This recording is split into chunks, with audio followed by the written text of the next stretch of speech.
Good morning बच्चों, कैसे हैं आप सब। तो चलिए आज से हम लोग स्टार्ट कर रहे हैं एक्सरसाइज 1.3 और पहले से ही बता देता हूं 1.3 फर्स्ट चैप्टर की सबसे ज़्यादा इंपॉर्टेंट एक्सरसाइज है। आपका 3 नंबर का एक क्वेश्चन आना ही आना है इन तीनों क्वेश्चंस में से एक। या तो पूछ लेगा कि प्रूफ करो √5 इरेशनल है, √5 की जगह √7 दे देगा, मतलब एक क्वेश्चन पक्का आना है। स्टाम्प पेपर पर लिख के दे सकता हूं कि आना ही आना है, ठीक है। चलिए क्वेश्चन 1 स्टार्ट कर रहे हैं। क्वेश्चन 1 हमारा क्या है, प्रूफ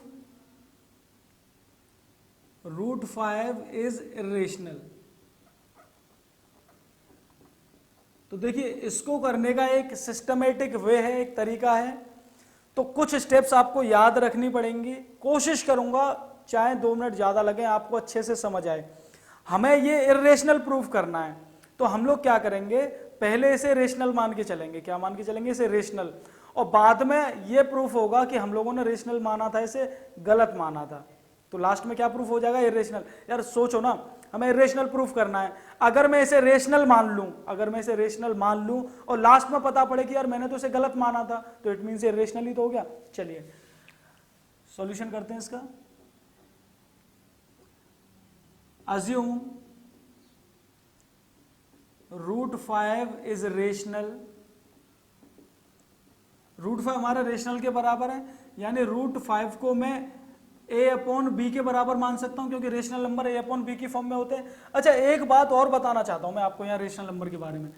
हमें सब लोगों को पता है कि रेशनल नंबर a/b की फॉर्म में होते हैं। जैसे मान के चलो नंबर है आपके पास 2/3। एक नंबर तो ये हो गया। क्या ये किसी से कट रहा है, ऊपर वाला और ये नीचे वाला आपस में? नहीं है, यानी इनका कॉमन फैक्टर क्या है? 1। यानी इनके बीच में इनका हाईएस्ट कॉमन फैक्टर क्या है बच्चों? 1।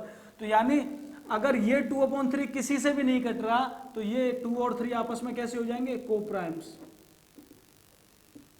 यानी अगर 2 ऐसे नंबर हो जिनका HCF 1 हो तो वो क्या कहलाते हैं अपने आप में? कोप्राइम। अब कुछ बच्चों के दिमाग में आ रही होगी सर ये क्यों? आप ये ले लीजिए ना 14/10, ये तो कटेगा। चलिए 2 7 जा 14, 2 5 जा 10, यानी आंसर क्या निकल गया है? 7.5। मैं ये बताना चाह रहा हूं कि किसी भी रेशनल नंबर की लोवेस्ट फॉर्म जो निकल के आती है, उस लोवेस्ट फॉर्म में जो 2 इंटीजर होते हैं, ऊपर वाला नंबर और नीचे वाला नंबर, ये दोनों कोप्राइम होते हैं। कोप्राइम का मतलब होता है कि इनका कोई भी कॉमन फैक्टर नहीं होगा अदर देन 1। इनका कॉमन फैक्टर सिर्फ एक 1 होगा, ठीक है। चलिए समझ आई। तो यहां पे क्या हो जाएगा? b not equals to 0 and a and b are co-primes. a and b are co-primes। ये हो गया। अब इसे कंटिन्यू करते हैं। समझ आ गया ना कि कोई भी रेशनल नंबर अपनी लोवेस्ट फॉर्म में जब निकल के आता है तो उसमें दोनों इंटीजर्स न्यूमिनेटर और डिनोमिनेटर एक दूसरे के कोप्राइम होते हैं। कोप्राइम वो नंबर होते हैं जिनका कॉमन फैक्टर सिर्फ 1 होता है। एग्जांपल के लिए कोप्राइम 2 और 3, इनका कॉमन फैक्टर क्या होगा? सिर्फ 1। 5 और 7, इनका कॉमन फैक्टर क्या होगा? सिर्फ 1। 7 और 2, ये भी कोप्राइम होंगे। तो समझ आ गया ना कोप्राइम कौन से नंबर्स होते हैं। चलिए अब मैं इसे मल्टीप्लिकेशन में कर सकता हूं, यानी ये क्या हो जाएगा? मल्टीप्लाई करोगे तो क्या आएगा आपका? √5b = a। इसे इक्वेशन नंबर 1 मान लीजिए। दोनों तरफ अगर स्क्वायर करूं इनके, अगर बोथ साइड स्क्वायरिंग करूं तो क्या हो जाएगा? 5b² = a², 5b² = a²। अब यहां से एक बात समझना, एक कंक्लूजन निकल के आता है। 5b² = a² का मतलब क्या है? इसका मतलब यह है कि अगर इसे लिख के देखो तो इसे कुछ ऐसे भी तो लिख सकते हो, b² = a²/5, a²/5। It means 5a² को डिवाइड कर रहा है। अच्छा ऐसे समझो भाई, अगर मैं दोनों साइड, ये दोनों टर्म्स इक्वल में, LHS = RHS इक्वल में, और 2 टर्म्स इक्वल कब होते हैं? जब दोनों तरफ नंबर बराबर होते हैं। अगर मैं दोनों तरफ 5 से डिवाइड करूं, तो ये भी 5 से डिवाइड होगा। इट मींस 5 से डिवाइड a² को भी होना पड़ेगा। अरे समझ के देखो ना, अगर मैं इक्वल कब लिख सकता हूं? मैं तभी तो लिख सकता हूं 20 = 20। इसी को तो इक्वल लिख सकता हूं, ये थोड़ी ना लिख सकता 20 = 10, कभी नहीं लिख सकता। जब 20 = 20 लिखा है मैंने, तो इट मींस अगर 5 से ये नंबर डिवाइड हो रहा है तो 5 से ये भी तो डिवाइड होगा।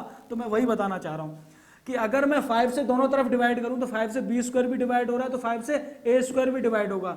जब 5 से a² डिवाइड हो रहा है तो 5 से a भी तो डिवाइड होगा। नहीं आई बात समझ में?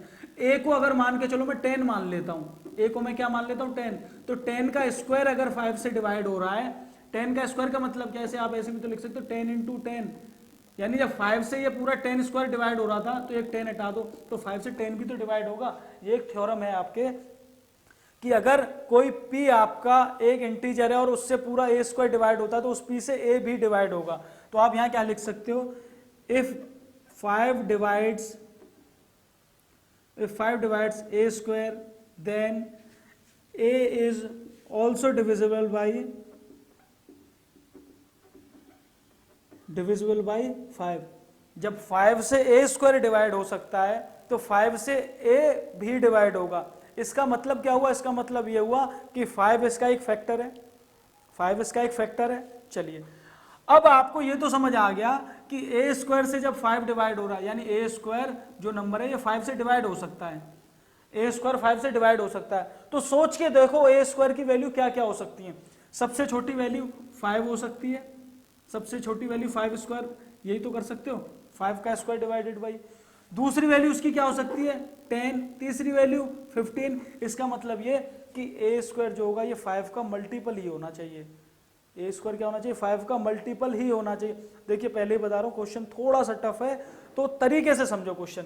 मैं ये बताना चाह रहा हूँ आप लोगों को कि अगर आप ए स्क्वायर को 5 से डिवाइड कर सकते हो, अगर ये वैल्यू डिवाइड हो सकती है तो एक ही पॉसिबल वैल्यूज क्या क्या रही होंगी, या तो 5 हो सकती है या 10 हो सकती है या 15 हो सकती है या 20।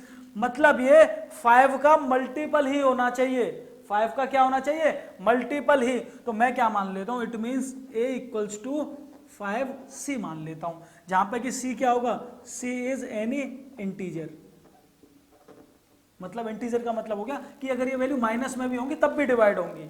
तो मैंने एक अपनी इक्वेशन दे दी कि a इक्वल्स टू 5c हो जाएगा, जहां पे c क्या होगा एनी इंटीजर। अब इसे आप इक्वेशन मानते चलिए, इक्वेशन नंबर 1 हो गई, ये इक्वेशन नंबर 2 हो गई और ये इक्वेशन नंबर 3 हो गई।